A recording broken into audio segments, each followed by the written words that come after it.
Welcome, everybody, and welcome to the Google Talks. My name is Jinan. I'm the site lead of Shanghai. I'm very excited to kick off this talk event at Google. In Shanghai, in this Google Talks, we are very excited to invite world's famous influential talkers and thinkers. They come here, they talk about their life experiences, their ways how to influence the world, and how can influence the other people to know about China, about Google in a better way. As the first guest speaker, we are very honored to invite David Moser to Google. Thank you so much. So today, I'm really super excited to have David with us to give us a talk about his experience and his passions in all this. Let's give him a big welcome to the podium and share his amazing stories. Thank you, David. Thank you.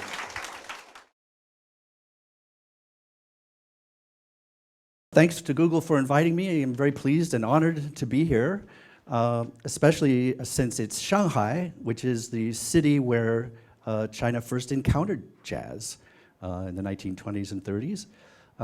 It's got a rich history in that area, and I'm going to be talking a little bit about that.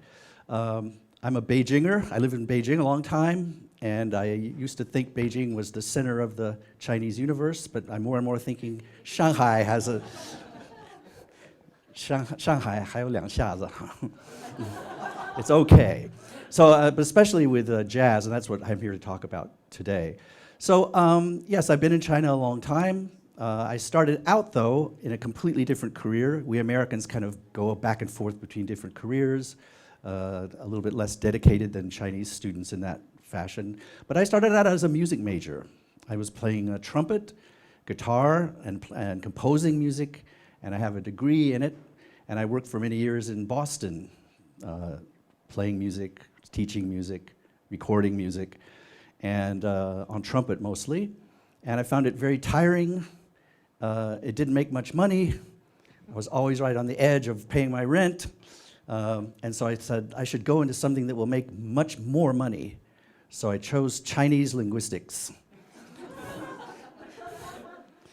Great idea. That's what my parents said. Are you crazy? Back then, China was not what it is now, in fact. And I said, I want to study this field. And I went into academia. So I found myself in Beijing in 1987. And I was thinking, China has as little to do with jazz as I can possibly imagine. So I'm probably going to have to put that side of my life aside while I do my China thing, because there's no way I'll be able to do jazz in Beijing, China. But much to my surprise, when I arrived there, in fact, there was a jazz scene that was beginning to happen. And I thought to myself, this is amazing. Jazz has finally come to China. But then I realized, actually, that's not quite right. What I should have thought was that jazz has finally returned to China, because in fact, jazz was very popular in Shanghai. In fact, probably more popular then in Shanghai than it is now in Shanghai. And that's because of a lot of cultural, historical things that I'm going to get into. Pardon me while yes, here we go. All right. I'm not so good at technology, even though we're at Google here, but I'll do my best. So this was a very interesting time in Chinese history. The 1920s, the 1930s, the fall of the Qing dynasty, a new China, a very open cosmopolitan Shanghai with lots of money flowing here, lots of foreign influences, lots of foreign interests. And you had a Chinese middle class, you had a Chinese people that were very focused on foreign things, very curious about the outside world, and you also had this technological invention, the gramophone. It's hard to estimate how this revolutionized the way we listen to music throughout the world, not just in China. But for the first time, Chinese people in their homes could actually listen to jazz or listen to any kind of music they wanted to, rather than going out to concerts, and could become connoisseurs of music. The gramophone was a very early invention. It was actually, there were gramophones in China before the fall of the Qing dynasty. So I think probably even the Empress Dowager probably heard it and had one. I doubt that she listened to jazz, but she probably had one. So the synergy of this technology, radio, gramophone, and the fact that now the Chinese had the money to consume that, I mean, jazz was popular music back then in the United States. In fact, it was the actual definition of popular music. There wasn't really much else. And the Chinese loved it. They were crazy about jazz. And part of the reason was that jazz to them, and in fact, being popular music, jazz was not like we think of it today, a very cerebral art form, very serious, very complicated. Jazz was dance music. It was dance music, and Shanghai was filled with cabarets and ballrooms where young people came in to dance. And this music it was Western, it was exciting, it was new, it was sexy, and it attracted huge amounts of young people to the ballrooms here in Shanghai to dance. China was still far away, but they had boats, ships that could come here. And jazz was not yet a very lucrative profession in the United States. So a lot of American musicians said, I hear Shanghai has a burgeoning jazz world. Why don't we go there and try to make a living here? This guy was probably the first person, American and longest term person in Shanghai, Whitey Smith. He was a son of Norwegian immigrants and had studied music and drums, came to Shanghai in 1922 and remained until 1937. He was someone who was able to bring the jazz music to China, but he was also someone who was a very practical businessman, and he very much tried to adapt his music as much as possible to the Chinese audience, because pure jazz would not have been very accessible here, but he tried to shift his style a little bit to incorporate Chinese melodies and Chinese instruments to make it more palatable to the Chinese people. And we'll talk more about this. This has been a constant give and take where Chinese have tried to adapt jazz into their music, and then jazz players have tried to bring Chinese elements into their music. Another person, probably the more famous in the long run, was this person, Buck Clayton in Shanghai, 1934 to 1935. He said these were the happiest 2 years of his life. Shanghai was an amazing place. He came here with a group that he brought from the United States of African-American musicians called the Harlem Gentlemen, played at various ballrooms. And for someone like Buck Clayton, was an African-American in the US, that was not a good time to be an African-American in the United States. There was a lot of racial prejudice, and even though these people were stars in the music world, they were subject to much prejudice off stage and in their daily lives. Buck Clayton and his group came here, and they were absolutely worshipped. The dancers, they loved him. He said it was like being a football hero. He would finish up a concert, and the crowds would come around, and they would go home with him in throngs, asking for his autograph, and wanting to hug him and get their picture taken with him and everything. He said, I feel like a star here. It's amazing. No prejudice whatsoever. So he actually joins a lot of jazz musicians who immigrated to China, to Europe. People like Don Byas, Kenny Drew, and Buck Clayton, obviously, Dexter Gordon. Some people will know these names. Famous jazz players who lived outside of the U.S. and worked because they had more respect in society, and he was one of those. Jazz was so popular in China and in Shanghai. You probably know these two, Mei Ling and her husband, Chiang Kai-shek. Mei Ling was a huge fan of jazz. Probably that you don't learn about that in the history books. But she was a Shanghai young woman who was loved the nightlife. She was a socialite. She was a celebrity. And her sister, Song Ailing, was also. Both of them loved, they were music lovers. They played at piano. They loved jazz. So when they got married, when Chiang Kai-shek and Mei Ling got married, she invited Whitey Smith and his band to play at their wedding. So in addition to Here Comes the Bride, which they played with a jazz band, they also played an Irving Berlin number and some other jazz numbers at the wedding. She was a jazz lover. She loved Buck Clayton when he did his first performance in Shanghai. She was there with Song Ailing at the ballroom dancing with everyone else. She was a lover of jazz. I don't think her husband really liked jazz very much, but I'm not sure.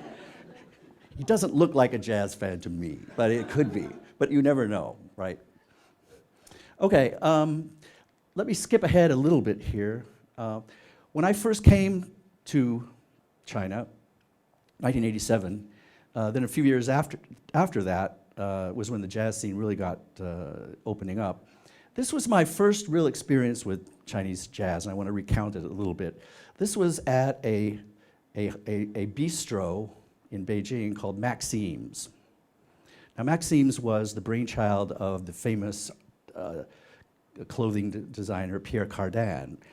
China back then, of course, he was one of the first fashion designers who was allowed in China and actually could have his fashions and have Chinese fashion models exhibit his clothing line.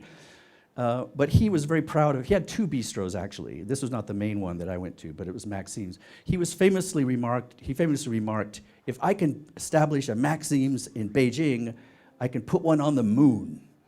And that meant for him, China was like the moon. You know, how could I put this Western style bistro in the midst of Beijing? So he was very proud of it. It lost money, like most of these things, but he was very proud to have this thing with his name there. So I was in Beijing and was interested in jazz, if there was a jazz scene, and somebody told me there's a jam session, although she said 节目 session or something like that, you know, it was a jam session. At Maxime's you can go see. So I brought my trumpet. There I am in a blue shirt there, playing trumpet. And the person playing the trumpet flugelhorn there with the tie-dye shirt there is the rock star Cui Jian. Was also a very huge fan of jazz. So I showed up to this place and was jamming. We call it jamming. It means jamming is just improvising with the players. No rehearsal, you just kind of get together and play. And somebody said, do you know this guy? He said, it looks familiar. He said, you should meet him. His name is Cui Jian. I went, wow. I knew he played the trumpet, but I didn't know he was a fan of jazz. So I sit down talking with him, and he said, I said, are you going to do jazz? He said, well, I can't really play it yet. But he said, I think rock and roll is good for some things. It's good to 发泄. You have these built-up angers and things, and it lets you let it loose. He said, jazz is deeper, and I think it's more subversive. He said, as to where I hear it, it was jazz partly that brought down the Berlin Wall. You know, and I said, so now you want to break down the Great Wall or what? But he's a very serious guy, and he really loved jazz. In fact, that's something you should realize, that jazz, at its basis, very often, is musicians' music. It's music that musicians love, sometimes more than the common people. So the musicians were intensely curious about this music. So one of the first things that was surprised to me when I got there, I said, what would Chinese jazz look like? I mean, what do they play? How do they know the music? And the first thing I was shocked to see, or surprised to see, was this thing. They were all using this thing we call the real book in jazz. What this is a book of jazz standards, jazz tunes, with only the melody and the chords. So in other words, it's not a full performing thing, it's just a sketch, it's just the basic melody and these chords here. They call this the real book because there are these jazz books that they called the fake books. Fake books, not 假的书, but it's books where a jazz musician could fake it. To fake it means, they said, do you know Summertime? And they said, oh, yeah, sure. Actually, they don't know it. They flip through it. They said, here it is. And so they can fake it. Okay, here we go. They don't really know the tune, but they fake it, right? So they were called fake books. So this was a kind of a joking reference. This is not a fake book. This is the real book, right? So I found out they were using this. This is what they were using, which is what jazz musicians on the whole world use. I said, wow, this is amazing. They had a little trouble with the titles, because their titles have strange titles like Icarus, you know, Desinfinado, what's that? So they would just say, all right, let's do page 203. They would go, oh, that's a good one, 203. I'm like, what? What would he? They knew the tunes by the number in the real book, right? So we started playing. And I said, wow, this is not too bad. They really had the right idea. I mean, they could play. They had some. They didn't really have the idea of jazz theory, but they could actually play jazz. So I hung out with them a little bit, and we're talking a little bit. There was a guy I was talking to that some of them looked like very young Chinese hip youth. They had earrings and tattoos and all this kind of stuff, like Ling Lei, right? But this one guy struck out to me because he seemed kind of conservative. He had a well-toned body, so he looked like, you know. And I said, this guy looks like a PLA soldier. So he said, hi, I'm glad to meet you. He played saxophone. He said, yeah. you play pretty well. Yeah, what do you do? He said, I'm a PLA soldier. Said, you're a PLA soldier and you play jazz. Wow. He said, yeah, I'm in the army band. He said, during the day I play the Guoge, the national anthem for Jiang Zemin, and at night I sneak out and I play jazz. He's not supposed to do it. So he said, how did you learn jazz? He said, actually, I've never heard jazz live, and I don't have any recordings. I just listen to the VOA. And he said, have you heard of Benny Goodman? I said, duh, of course. He said, can you give me some of his music? I'd love to learn to play it. He learned jazz by listening late at night to the VOA shortwave, and he just said, this music I want to learn. He was very curious to learn it. So that's the first time it struck me that jazz musicians were starved for recordings. They found this music intriguing, but they couldn't get the recordings.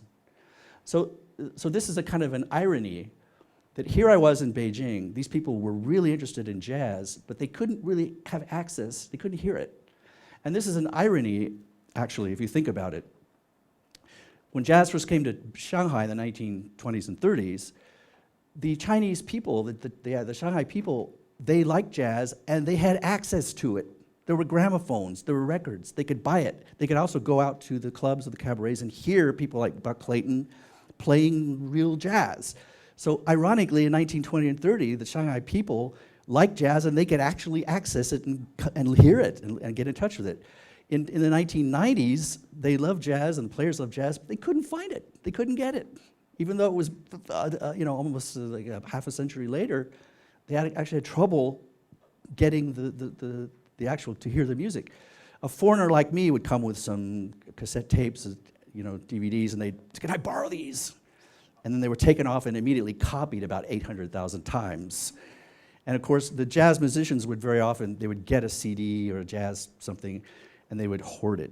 They wouldn't tell their other friends that they had this thing. He said, oh no, if I give it to them, they'll learn the secrets. They wanted to hold this, these songs, I can't tell you how many gigs I played, hotel gigs of people where I'm playing with a bass player, and I said, why are you playing it like that? It's ridiculous. He said, well, I'm sorry, but I've never actually heard any of these tunes. I've never heard this music before.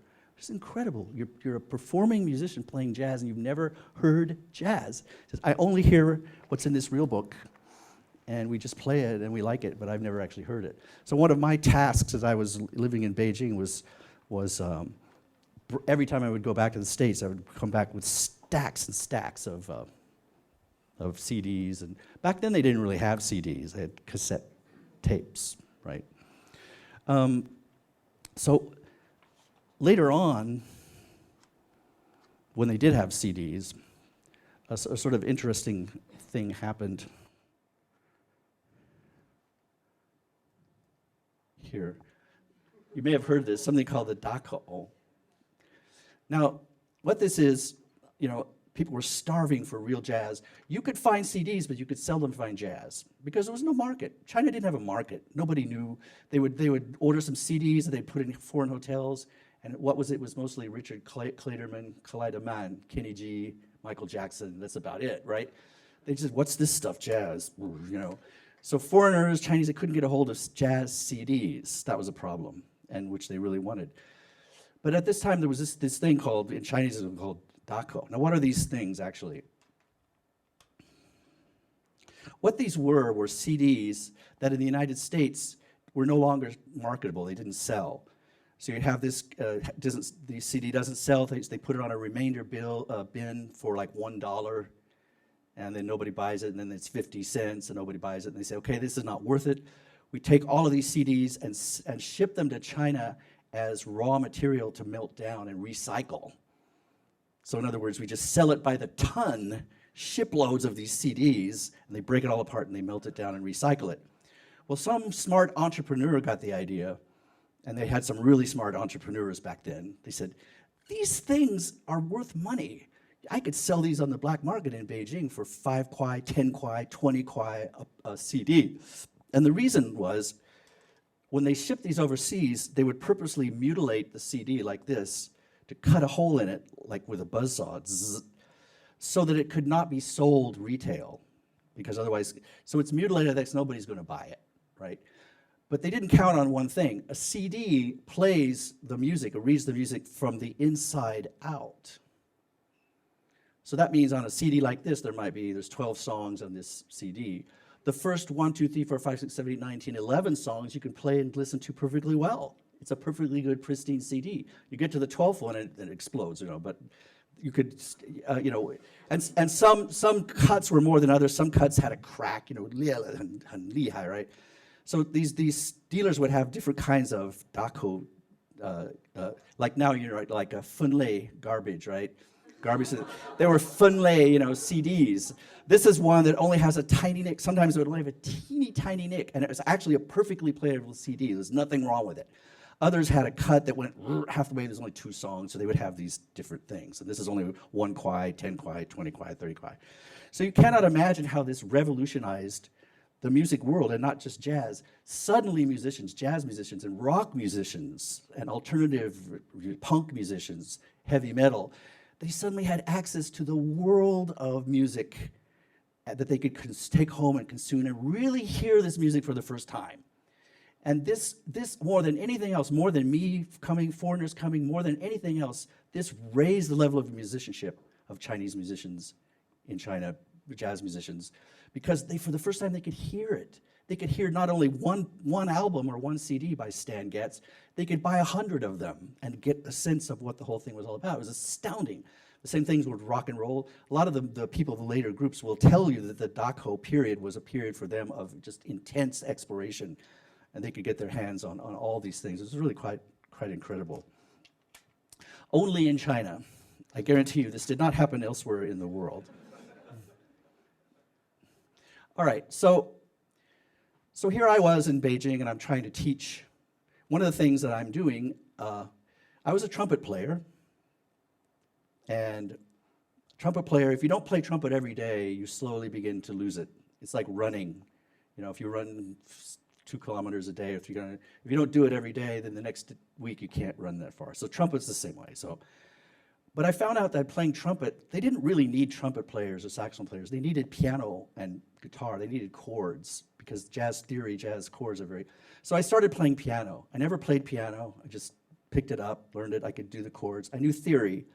So to this day, I have no technique on piano. I'm not a classical player, as you will soon see. I don't play that well, but that's what they needed at the time.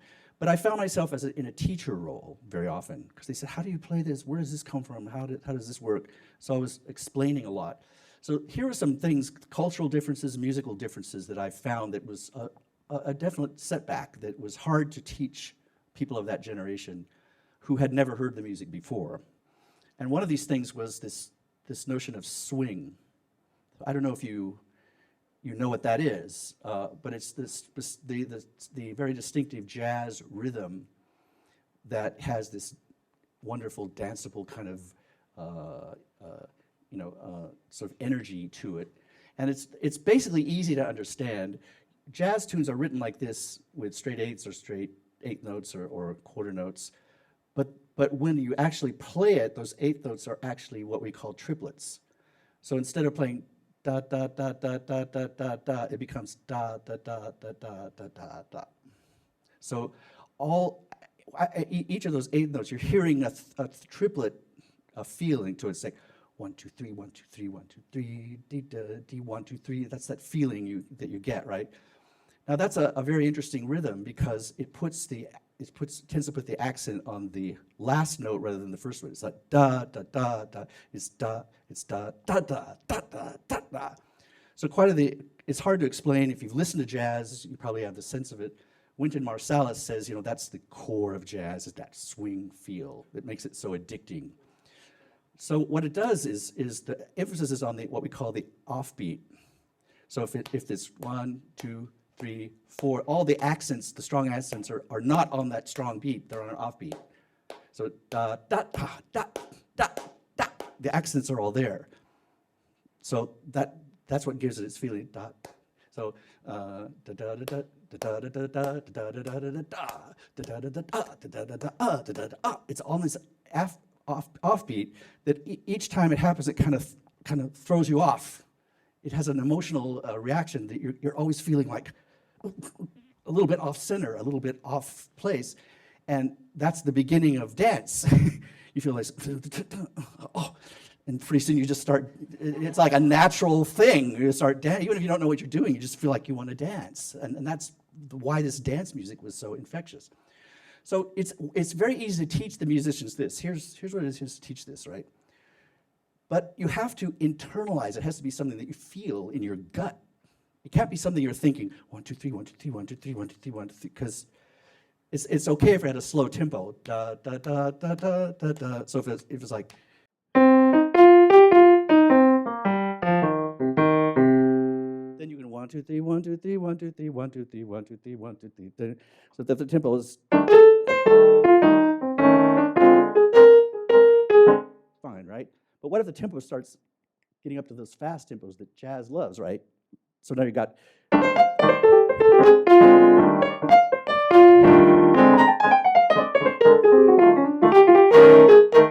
right? Now you can't think about it.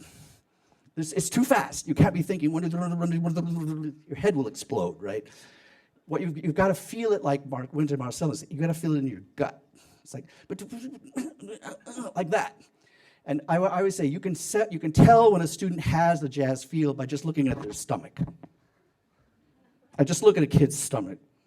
And if he's going, da da da da da da da da, you don't have it. You could hear it. It's just blah, blah, blah, blah, blah, blah, blah, blah, blah. But if it goes, there it is. It's true. It's a visceral kind of thing, right? So this is very hard to teach.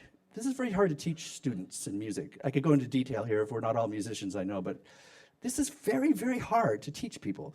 And it's very hard because not only it's hard enough to play it by yourself. If you have a big band and you have 20 people, they've all got to be in sync doing the same thing. So they've all got to be going,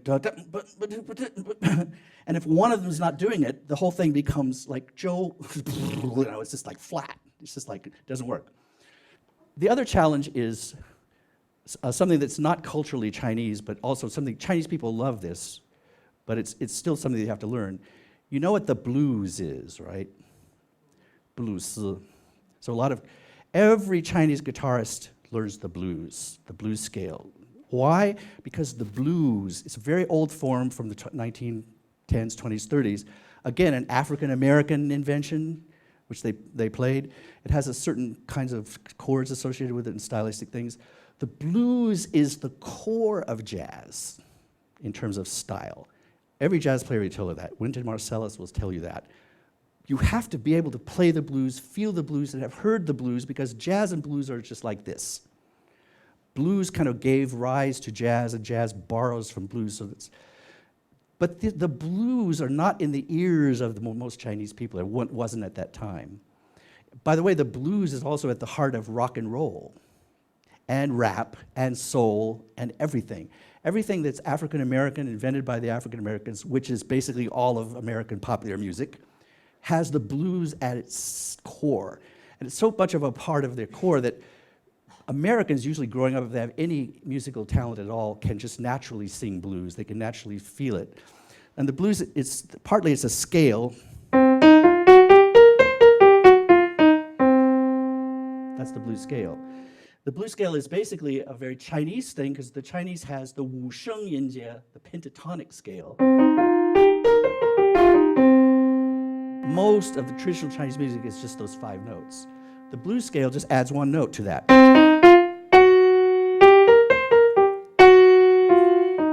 That's the blues scale, right?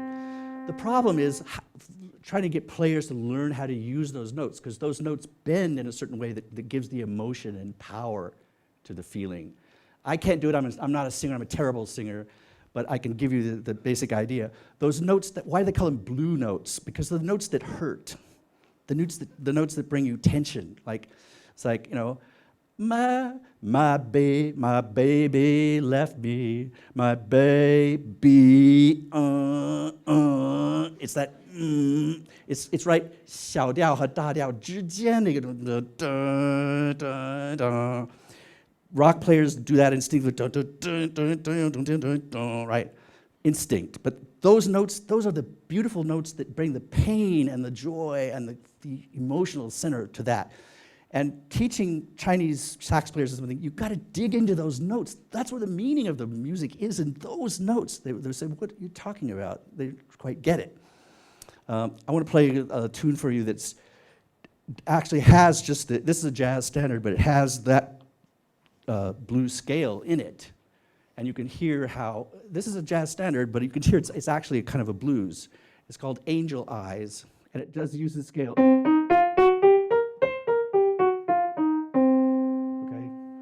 So the challenge was to get the players to play this tune by emphasizing those notes. So on piano, you can't really do it very well because piano only doesn't have any, you can't slide the note on a piano. You can on a synthesizer, but not on a piano.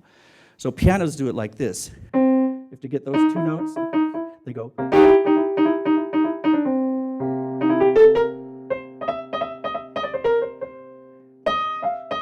And even sometimes playing the same note.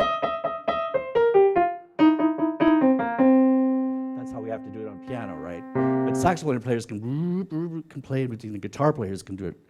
So here's Angel Eyes, and you can try to hear the blues scale, and I'll try to like accent it. And apologies for the mistakes I'll probably make. Okay.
Hear it, right? So all through that is a so that's not a way that Chinese players, musicians, when they grow up, learn to play. No Chinese teacher play those dirty notes in between, like blah. It's not an expressive thing that we have, The guqin will never go boom, boom, boom, Although there is a guzheng player named Wu Fei that can do that, and some that uses the guzheng and can play blues on the guzheng and jazz and everything. So it's happening. It's definitely happening. So that's blues. Another aspect that I had to work with them on was mistakes. And it's also very cultural. This is a very cultural thing. It's like, they would play the music very straight, exactly what's written on the page. And I say, no, you can't just play what's on the page. You have to, play some more stuff, bring it out, add some notes, do some. They say, oh, what if I make a mistake? I said, don't worry. Mistakes are normal in jazz. There's no such thing as a mistake in jazz. You struggle, you try something. It has to be interesting. When we talk, we make mistakes, but nobody says, ooh, a mistake, a grammar error. Oh, they don't care. You're listening to meaning. The same thing with jazz. You make mistakes, doesn't matter. You just want to hear the meaning of it. And I talked about this with many players, like there's a person named Liu Yar who's a saxophone player who's in Cui Jian's band. And he was saying, we were talking about why is it hard in jazz in China to have, they can play the melodies okay, because they listen to the records, but the soloist, the expressive jazz soloist doesn't seem to exist, or at least it's very hard for a jazz player in China to reach that level. And he said, yeah, the reason is from the times we're little kids, they say, play the music, 听话, 规矩, everything. Play it, everything right, and don't make any errors. An error is the worst thing you can do. He said, so that's our problem, it's everyone is afraid of making mistakes, so we play safe things all the time. That is the death of jazz. If you're afraid of making a mistake, you will never be able to express yourself, really express yourself freely. I told him the anecdote of a famous jazz bass player named Charles Mingus, who had a trombone player in his band, who everyone said was the most outstanding member. He was amazing technique. He could play anything, high registers, very clean player. He could play like a trumpet sometimes. And Charles Mingus fired him, kicked him out of the band. And the fans were amazed. Said, "Why did you kick this guy out? He was the greatest player there." And Mingus said, "He never made any mistakes." Which to Chinese would sound, what? He never made any mistakes? Isn't that a good thing? Said, no. He never made mistakes. He used a swear word, what I won't use on Google here, but he, you know. But that makes sense, because Mingus was saying, this guy's playing so perfect every night. He's not trying to do more than he can do. He's only trying to do exactly what he can do to impress you. I mean, that's what you don't want in jazz. I can do this, I practice it, I can do it perfectly. Well, Jan, we want to see you try to transcend yourself and do something that you actually can't do. That's the miracle, the amazing thing. Because we can tell when you've tried to go beyond yourself, and you can even fail a little bit, but you've already shown us a new thing, a thing that maybe nobody can play, but you're trying for, you're searching for it. And that part of that search to come up with a deeper meaning, a more, is part of what jazz is all about. So jazz players make mistakes all the time.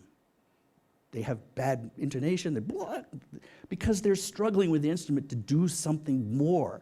It's not like I can do this, I do it every performance to do the same thing and it's perfect and everyone loves it. That's pop music, it's not jazz. So he said, don't worry about mistakes. Worry about not communicating meaning or moving someone. That's what you have to do. And that's very hard. For a lot of players, it's very, very hard because everyone around them is telling them the opposite. You know, you want to be very clean, intonation, perfect, everything.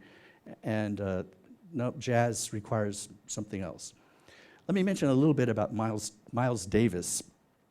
He's probably the most famous jazz performer in the world, I think. And he certainly has the biggest selling record. It's called Kind of Blue. This was an amazing record because it was recorded in 1959. He brought some really, really good players into the studio, and they did not rehearse. And he did not even have written like scores or anything. He literally had just pieces of paper like this, where he just put some sketches, do this, this. Here's a scale you can use, and let's do it. And they kind of came up with some melodies. They didn't rehearse anything, and all that you hear on the album, with the exception of one song, was what we call a first take. A first take. That means that they came in, they said, all right, let's start, let's go. They played it through, and they said, that's it, we're finished. Back then, they didn't like alter it, like perfect it, put it in a computer, fix all the wrong notes, make it pretty. No, what you see is what you get. That's what you get. That album, to this day, is one of the most influential and most listened to jazz albums in the world, and arguably one of the big masterpieces in jazz music. And it was done on an afternoon as a routine gig. They all got like $500 for it. And they didn't rehearse, and they didn't have two takes. And they said, all right, bye, that was good. And then they, you know, that's, in a sense, the essence of what jazz is all about. It's this spontaneity where you create something from almost nothing, and everyone works together, and a team. It's all teamwork, right? They all have to hear, listen to each other, trust each other, and they come up with something that's a miracle of beauty. Now, in trying to explain this to my friends, to my jazz buddies, I said, this has a very good analog to calligraphy, if you stop and think about it. And so you can actually understand, jazz is a lot like calligraphy. And what I mean is, the calligraphy master spends his entire life studying these basic forms, characters, and you learn the kaiti and the caoshu and xingshu, and you learn these forms. And then, but when you do a work of calligraphic art, it's like almost like a performance. You put a sheet there, you start, you cannot stop.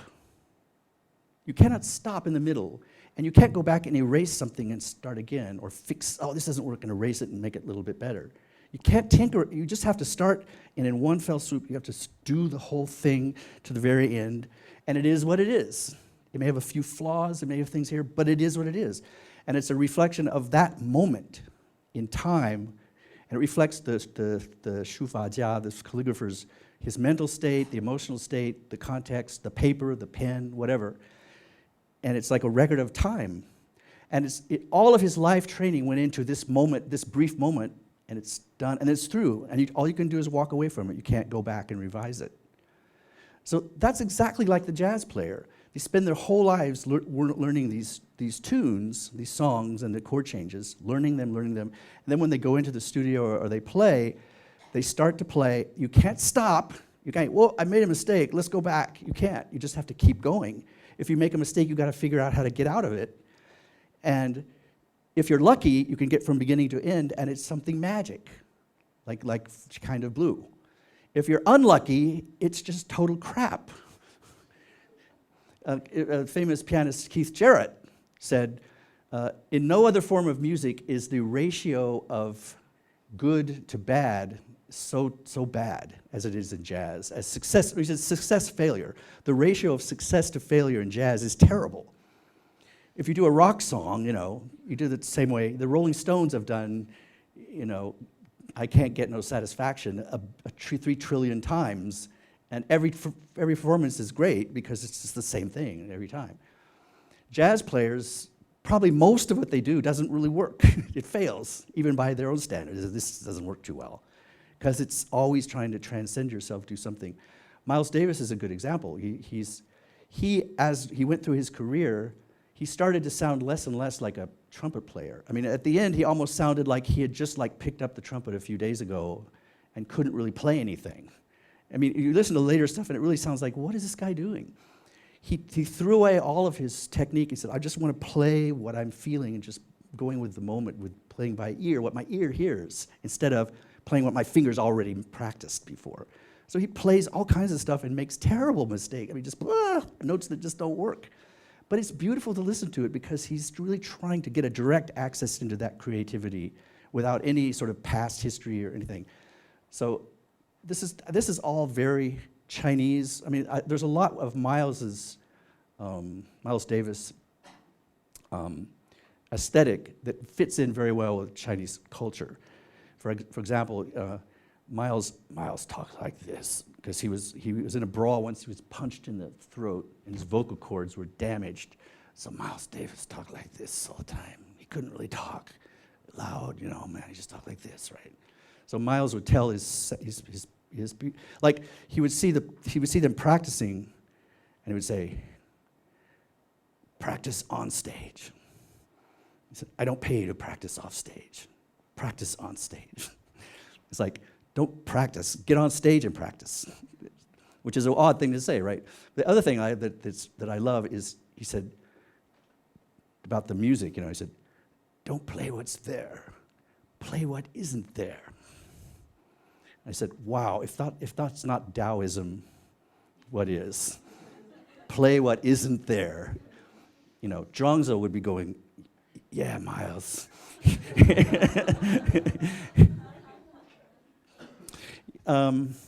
So, if you compare these two, here are the forms in calligraphy, and here are the kinds of variations that you can get, depending on what the day is and how fast they want to do it. And here are the melodies by different saxophone players. Body and soul, ba da da dee da da da. Here, it's all different things. If I want to play something like Summertime, Summertime? So I can play it in a kind of slow, the normal way.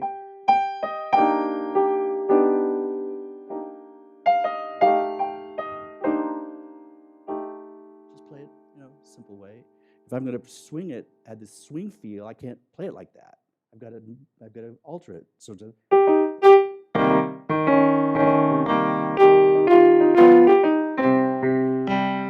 got that swing. Da-da.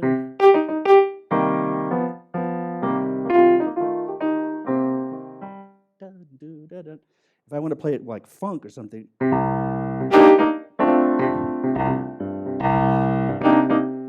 that different beat.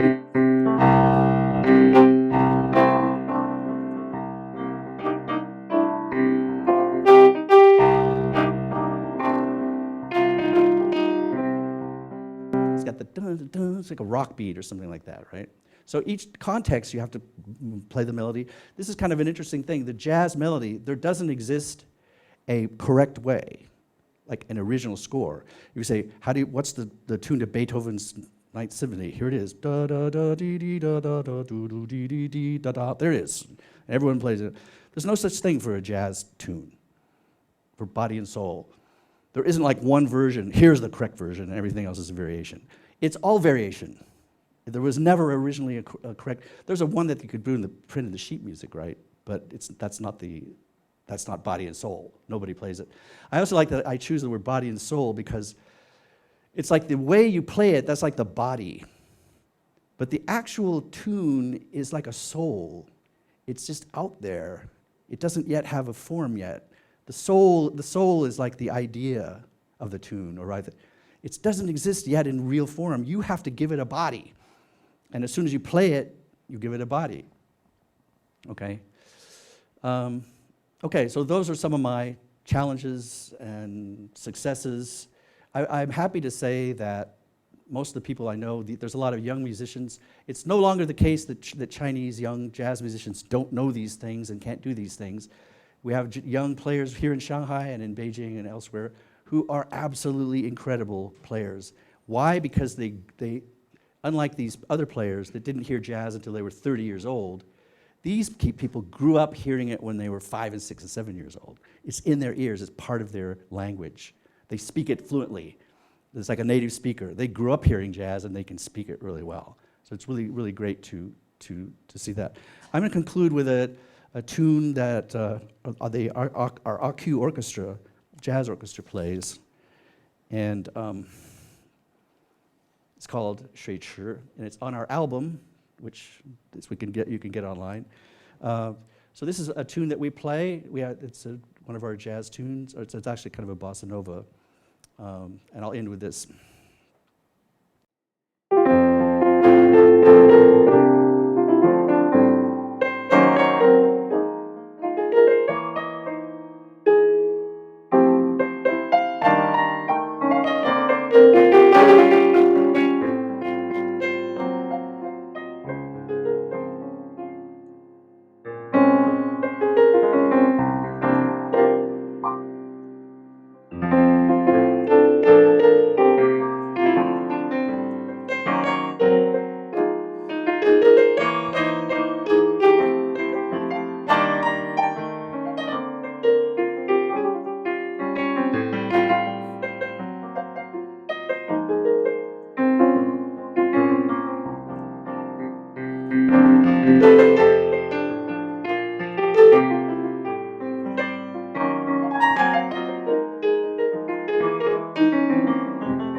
Thank you.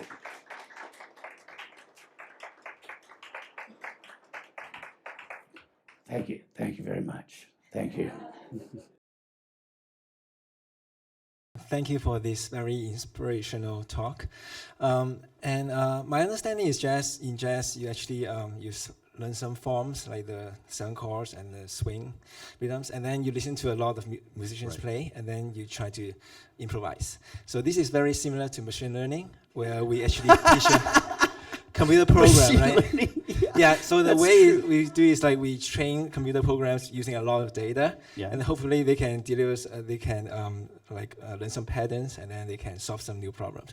So my question is, do you think we can teach computer programs and AIs how to jazz by using machine learning? So I mean, the short answer is no, I think.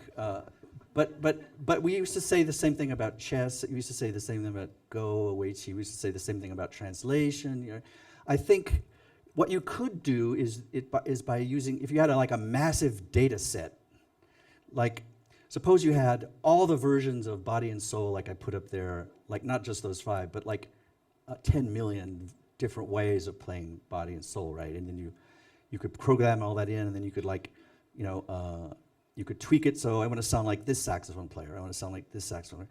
I think you could get a version, a quote, improvised version that could fool a lot of people, because we can already do that. There's already AI programs. David Cope has one that's called MEMI or something like that he takes just raw data of a particular composer, and then it composes a new piece by like Chopin based upon the patterns and everything. And it does fool a lot of people. People say, oh, it's Chopin, right? So I think you can do that. But in terms of having a machine that can put out an album that can move the whole world like Kind of Blue did, not in another 100 years. I mean, no way. No way. Because that's a very magical thing that you cannot imitate. I mean, you cannot just, with raw data, build it, I don't think. You would have to have a machine that has what we humans do, which is it doesn't have to be a soul in the religious sense, but it just has to be a very complex sense of what the underlying meaning and the semantics of that thing is, and not just the syntax. Because you can play these notes and people go, oh, that's how, if you play a note, if you play a chord, oh, that's sad, right? But that's not amazing. That's not like a brilliant, oh, the computer made you cry or it made you sad. No, it's just a chord. I mean, that's just the natural thing of this minor chord. And that makes you happy, that's sad, right? So that's just trivial. A computer can do that and can do it much, But the answer to the question, I don't think, not anytime soon. Not until computers have common sense, and maybe not even until computers can feel pain. That's what I think. Because, there's a great video you can get online of Herbie Hancock with this new young guy named Jacob Collier, piano player. And they're talking about, why do these notes, why do these chords work? I mean, why does it feel so right and everything? He said, you can find all of that in real life. The reason why that thing, and that chord makes you go, oh, that's beautiful, is because it has a direct analog somewhere in your life. It could be, you thought you were going to marry this girl, but then you didn't. And then something, whatever it is, you make an analogy to this thing and you feel it. All music is like that if it doesn't do that. If the computer can't feel the pain, then it doesn't know how to use that. Why not this chord and not this chord, right? That's my answer, yeah. Thank you.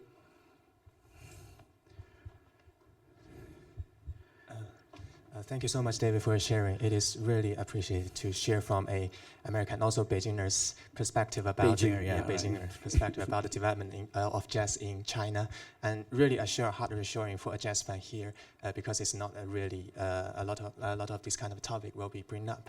So I would like to ask about your perspective, because in recent years, like in China, like for the jazz scenes, as we have been seeing, is growing really better and better. We have seen many for big, sure, absolutely, absolutely. Many big names have come to China, like you have mentioned Jacob Collier, Ron Carter, and Pat Metheny. All went to China for show, and we got a lot of young players like now in like JZ Shanghai. There is a lot, and also in Beijing. But also there's another view of that is that is still like the booming within a minority group, core fans Yeah. and musicians. Right. So like, how do you think about that? Like, one hand is very optimistic perspective that it is growing big. Another is actually it is still within a small group. Right. How do you think like the expectation for the growing of Chinese jazz music in maybe the near That's a future? great question. That's a really, really good question. I can only assume that it will evolve similar to the United States, but you can't be sure about that. The reason I say that is because it's also become market-based here. It's whatever sells the most, right? Now, when I mentioned earlier, when jazz came to Shanghai and then also in the United States, that was popular music, and it was dance music. And the older the parents hated it because for the same reason they hate music now. It's like, that's too sexy. That's what are they doing, you know? It was popular music. Then in the 1950s, rock and roll came out, and jazz ceased to be the American popular music. So by the time they reached China, jazz is not even the mainstream music in the US. Whereas it was. When my father and my mother were alive, if you said popular music, that's just jazz, really. I mean, you know. What happened, one of the reasons jazz took off in Shanghai was because it was dance music. It was young people's music, you know. They dance, right? So by the time jazz came to Beijing or to China, they already had Western dance music. It was just disco. And what do you call it? You know, I don't know what you call the music, but electro. They already had that. So that satisfied the young people. Said, you know, we want to dance, and you know that music was the jazz music of that, because that was the youth gravitating to that. Jazz was something like over here, you know, and that's partly jazz's fault, because jazz, when it lost that thing, it went out of the dance hall and went on to the concert hall or the club. So people said, oh, jazz is not dance music. It's some serious art music. And we sit and listen to it, you know. It's like listening to Wagner, you know. Oh, yeah. And that's in a way, it's the market problem. It's also jazz's problem, because it left its audience. You know, Miles Davis used to play with his back to the audience, you know, like, who cares about you? We're just playing our music, you know. It's like, so the only people who would gravitate in China to jazz was the musicians, because they saw what was good about it. And so they're playing, you know. And we would have jam sessions or performances in Beijing, and there would literally be nobody in the audience. Like, you know, 2 people came, they drank their beer, and they left. But they're still on the stage playing, right? Because they don't care. They're not playing it for the audience. And they're certainly not playing it to dance. They're just playing for the love of it, right? So I think jazz, if I can predict the same in the US, jazz will get a following, a very loyal following, and a lot of people liking it, but it will always be only 5% of the market, 3%, 10%, something like, you know. It will never be Beyonce, and you know, that's it. Never, right? But who knows? There's been crossover groups or something like that. For me, I'm happy with that. You know, the books I read are not the books that in the airport that sell billions of copies. I read books that have a small group, but I like it. So I think jazz should be pure and not be too commercial. So I mean, that keeps it, make it an art form, but just expand the market a little bit. But it will, because there's some really amazing players here. The question now we're all asking is, when will there be something like Chinese jazz? This is a big question, because there is such a thing as European jazz. And Andrew and I were talking about the other night. We were listening to some Swedish jazz and things. So they've taken jazz in another direction. I hear that's not American jazz. That's Swedish jazz. That's European jazz, right? We can hear it. And there's a South American jazz. They mixed it with the bossa nova and the sound, you know. That's part of jazz now, right? When are you going to get Chinese jazz, right?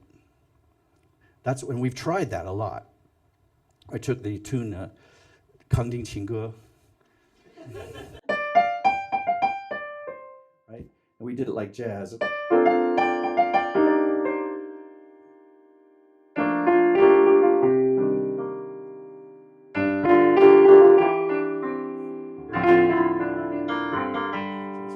Jazz chords with it. It's kind of like Chinese, if they know the melody, they don't care what the chords are. I know that melody, you know. So that experiment has been tried, but I don't think that's real Chinese jazz. You can't just take a Chinese melody, put it with jazz, and then it's jazz. No, it's Chinese. It's some melody with jazz behind it, right? You can take Jingle Bells or Happy Birthday to You and put jazz to it. It's not jazz.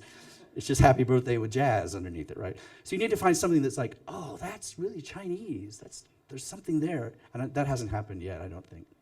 They're just really copying the Western stuff really, really well, which isn't hard enough as it is. Okay, due to time limitation, let's ask the last question. Hello.